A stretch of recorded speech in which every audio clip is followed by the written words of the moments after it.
On our Friday morning show, it is a pleasure to welcome live in the studio today the president of Greater Richland Area Cancer Elimination. That would be Eileen Stevens. How are you doing, Eileen? Good morning, Phil. Doing excellent after an amazing year here. I know it. Yeah, we wanted to have you in because you had your annual meeting and you kind of culminated everything there. And it must have been a great night at the White House. It was. It was a fabulous night. And I certainly want to take the time to thank the Ramada and La Fratanga. We had twice the attendance that we normally do. We expected about 50 people to show up. We had closer to 70 there. I think, they were looking at the food menu. They liked the options. We had great feedback regarding the menu and the location. And the staff at La Fratanga, I mean, man, they went above and beyond. They were expecting 50. They were set up for 50, and they hustled. They got more food out there. They got more seating out there. And they were truly interested in who we are and what we were doing. They asked questions, asked what our organization was. So, I encourage them to consider being a food vendor at an upcoming event, at the walk or things like that, and even talk to them about how to form a team.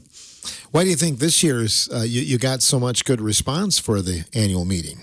I focused a lot on recognition of the teams and not so much, annual meeting. Who really wants to go to a meeting? Nobody's up on that. So, so I did focus a lot on the team recognition and thanking our sponsors. And then, people get tired of the same old. And I think having a different venue and a different menu really helped as well. Looking at some things that you talked about, you gave out some money for research. You had some people there that accepted that. And maybe you could talk about that a little bit. Yes, we did. Our payouts this year, we had representatives from UW Carbone come to Richland Center. We had our representative from Gunderson that came out and accepted their check. So each of the facilities, UW Carbone and Gunderson, each received a check for $51,433.79. So that was, and what they use that for, they feel that our funds are so important. Most people are looking for the big millions of dollars of funding, but what they need these funds for are what they call feeder funds. Because in order to chase those big dollars for grants and research, they've got to have the starting research and to show what they can do. So they call them feeder funds. To get the research started. And sometimes, in the case of our own hospital here in Richland Center, that money goes to cover some really important equipment, doesn't it? Correct, yes. And the hospital was there as well. And, of course, we had purchased that piece of equipment for them to do pre-screening for cancers, which is all part of our program, is the pre-screening part of it. And this year for the medical community, we have $41,000 this year that we are allocating towards the medical community. And that could be the clinics, it could be Boscobel Hospital, any medical facility in our service area. I know you're all about prevention, but I thought about that with the new equipment that you helped purchase. How many lives will you save? How many times will you cut cancer off at the pass, so to speak? Right. Yeah, and that would. I'm sure if Dr. Loomy was here, she could give you those statistics as to what it means to have that piece of equipment. You and I know it's important. I don't have the numbers, though, as to what that means number-wise or statistic-wise, but just being able to pre-screen and identify as to this could be a problem area is huge. You set the mark, I believe, pretty high after this year's Grace Total, Eileen. Again, it was just amazing. It was. This year, our total income for 2025, for anybody who hasn't heard it, we're proud. We have been putting that number out there. Our total this year was $411,470.31. That is over $97,000 more than we did last year. So, and it's everybody that's involved in Grace, they're all important. Every player is important. When you parallel it to sports, on your football team, you got the guys sitting on the bench, but they're not just bench sitters. They're their practice squad. They're the ones that make the team what it is. They're behind the scenes. Or, in basketball, you've got the guy that made the great shot, outstanding shot, but it wasn't them. They made the shot, but they recognized the person that passed the ball to them, the people that set the blocks and made them the star. Grace is phenomenal, but there's a lot of behind the scenes players, and that's where you're talking about the teams and the businesses, the individuals, the organizations, our current and past ambassadors. I mean, them taking the time to share their story is so important, because you hear stuff all the time on the news reports, or you read it in the magazine, you see it in social media. But when you hear a story from somebody local that you may or may not know, it impacts. It really has an impact, because you're like, oh gosh, maybe I should just have this little thing on my arm checked or my cheek checked, or, but yeah, it's just everybody behind the scenes. And Phil, what you guys do here, I mean, we couldn't do this without WRCO. You guys give us so much. You give us the airtime each month, which is very important to us, valued by us. You do the music and the MC at the Walk with Grace, the Race for Grace, but always our and the auction. Oh my gosh, can't forget the auction. That's incredible what you guys do with that. So it's all the behind the scenes stuff that makes it work. Everyone that contributes, even if someone only bought a $5 luminary bag, it all adds up to the total, doesn't it? It does. I mean, in 2025, the extraordinary job that everybody did. We did that collaborated effort with Joneses. I mean, that was a risk taker for Joneses to step up and do something like that. But it was scary on both sides, but it works. It just works. And Joneses put a lot of hard work into it. Grace put a lot of hard work into it. Our teams did. They were out there selling the tickets. But, and like you said, it's not all the big ticket items. It's putting that dollar, quarter, whatever it is, in a donation bucket. It's supporting the lemonade stands, the brat stands, the bake sales, the bowling, golf tournaments. There's always something going on for Grace. And I love it when I see the team supporting each other. At what point in the year did you feel that it could be a special year, Eileen? I mean, we knew we had the car, but again, you didn't know exactly how that was going to go. And were there some indications along the way that it might go well? There were certainly, as teams are doing their fundraisers and turning in, donations and stuff that their team has raised. Marge does a fabulous job of keeping them all, earmarked as to whose money is whose. So you kind of have those indicators going along, but you really just don't know until right at the end there, when people are getting excited, especially the radio auction. They just get so pumped up, and people just start donating. And you've seen it. The people that participate it's like the guy from McFarland that, listens to your show on Saturday night. I mean, he heard about it. He started listening in, and I talked to him for quite some time on the phone. It's like he said, he goes, who pays $75 for a $25 certificate? But he did, because people just get caught up in the moment. Yeah, they do. And again, the people, we hosted, but we certainly couldn't do it with all the people that donate, whether it's a local business or whether it's somebody making a pie or whatever it is. It is. That's why I said there's so many behind the scenes players that make it possible, and everybody wants to help, whether it's, like you said, making the cheesecake, making the fudge, making the pie, donating a zero-turn lawnmower. I mean, there's so many people and businesses that they give from the heart. They just know it's a good cause. Someone asked me the other day, and we didn't have time to add it all up, but wondering how much money Grace has raised in the 22 years. Yeah, that's where I need Marge in my back pocket on Phone a Friend here. Because I think last year we were just under $5 million. But I'll get those numbers. I'll make sure Marge has those, I know Marge has them. She's just not here right now. But we'll get that exact number posted. But I'm sure we have cleared $5 million. Isn't that over something? The 22 years. My goodness, yeah. And it stays local, and that's what's important. And this year, I mean, you weren't that far from 500,000. Right. That was my target. I said I was going for 500,000, but we had 44 teams this year, which was great. And I know Suzanne has said that she's got a target for 50 for our 2026.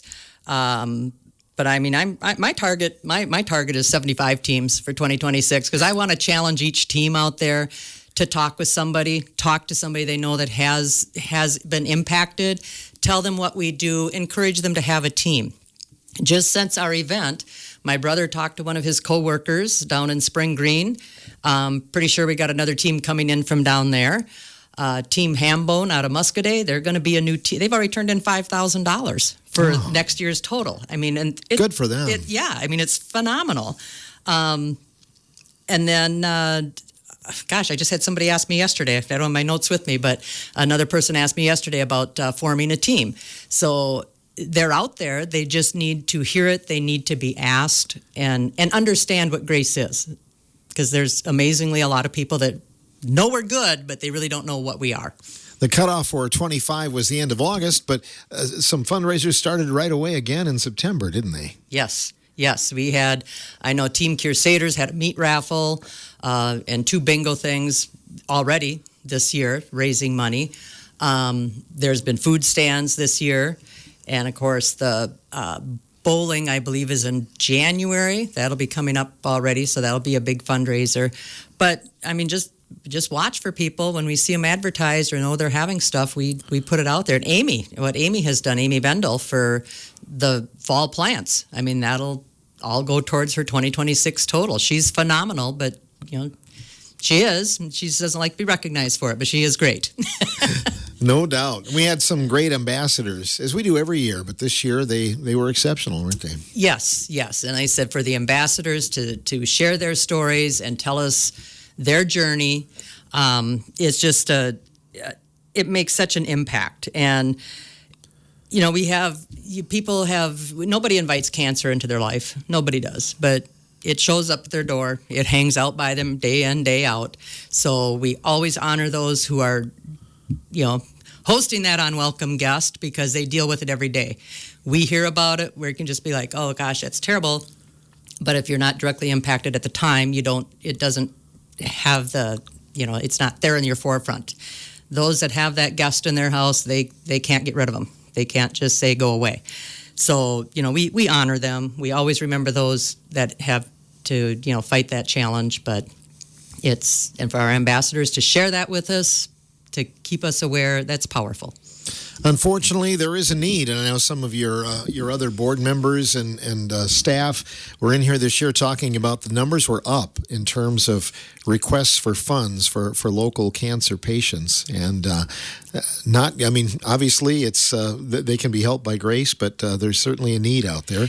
There's definitely a need, and I mean we're not going anywhere. I mean, we loved our team slogan this year of "Get up, get up, get out of here," because that is our end game, is to end cancer. That's where our fabulous researchers come in. They're making great strides. But yes, you look at the consumable, cost of consumable goods. Everybody complains how much their groceries are, how much their everyday needs are. Well, we don't have the additional impact of cancer on top of it. Many of us don't. So having those extra funds to take those little stressors off, to pay that cell phone bill, to get the gas cards that they need to travel back and forth between La Crosse and here or Madison and here, to be able to buy that gift for your child or grandchild that you just don't have that extra income, that you can get that Walmart card and you can feel you're contributing. But it's the small things, and they appreciate it so very much, and always to make sure they know to bring that bill into us.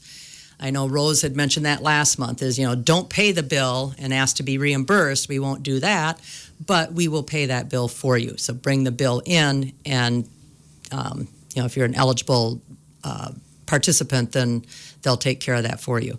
Some have asked for hotel rooms. They have an early morning procedure. They have to be at the hospital by 6 a.m. or 5 a.m. So if they need, we can get a hotel room for them, either in La Crosse or Madison, the night before or the night after, whatever is needed, and make those arrangements for them. Boy, that just takes a load off, doesn't it? It does. Like I said, it's the little stressors. We don't, we're not handing them thousands and thousands and thousands of dollars, but to be able to pay those little things, car insurance is due. Oh my gosh, how am I going to pay this, If they have money on their account, we can help them with that. Your expanded area, too. You expanded, getting into some areas that you didn't before, and you're seeing support from there, but you're also seeing a need from there, too, aren't you? Right. We are definitely seeing a need from there. We are getting more support from those areas, and that's, again, us getting out there and talking to those areas. So as most of us know, it's all of Richland County, plus any township that touches our border. So if you're in like Crawford, Vernon, Iowa, Grant, Sauk, if your township touches the borders of Richland County, they are eligible for our services. So previously there were just a few of those townships, but we're like, well, if we're going to include those townships, why are we not including these other townships? So we just made it equally around, touch our borders, you're eligible for our services. So we're making it more active approach to get out and talk to those areas, talk to the businesses, talk to the people who are able to, maybe help support. Wonderful. Eileen, anything you wanted to add here today as we wrap up the year and look ahead to the new year? I just can't thank people enough. I mean, my goal for 2025, 2026, I'm heading for 500,000. I mean, that was my goal this year. Didn't quite reach it, but I'm sticking to it. I might even by mid-year go 550,000. But I mean, when you break it down, I mean, you're talking about 50 teams. That's 10,000 a team. Some teams go beyond that. Other teams, may only do 500. That's fine. That is fine. But, if we're looking at 50 teams, 75 teams, you have 75 teams, that's only $6,500 a team. And we've reached our $500,000 goal. So break it down, not that bad, not as bad as it sounds. So it's a realistic goal. Our businesses are great. Our committees out there are great. And I mean, I think everybody, it's everybody out there making it happen. Yeah. I won't say you can't, because this last year when you said 500,000, I'm sure there were a few that thought, I don't know, but get pretty close. We can. Like I said, it's breaking it down. You got to have your target. And, if you look at it, if you go into it saying we're just going to raise money, but you have no goal in mind, well, there's nothing to strive for. So if each team goes into it, say, okay, we're going to find another team, and here's our goal for this year. Whether it's $5,000, maybe it's $50,000. But you got to have your goal to hit it.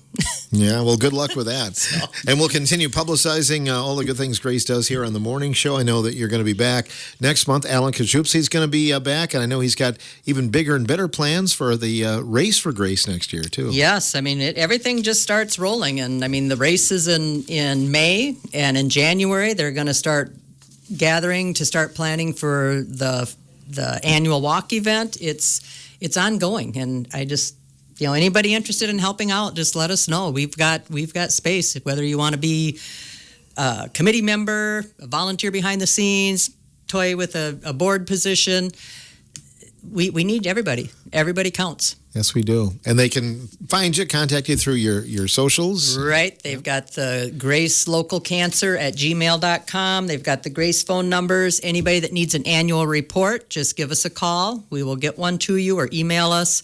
And, we'll get you all taken care of. Well, thanks for all you do, Eileen. All right. Thank you, Phil. It's been a great year to you and the board. President of Greater Richland Area Cancer Elimination, Eileen Stevens, on this half of the morning show.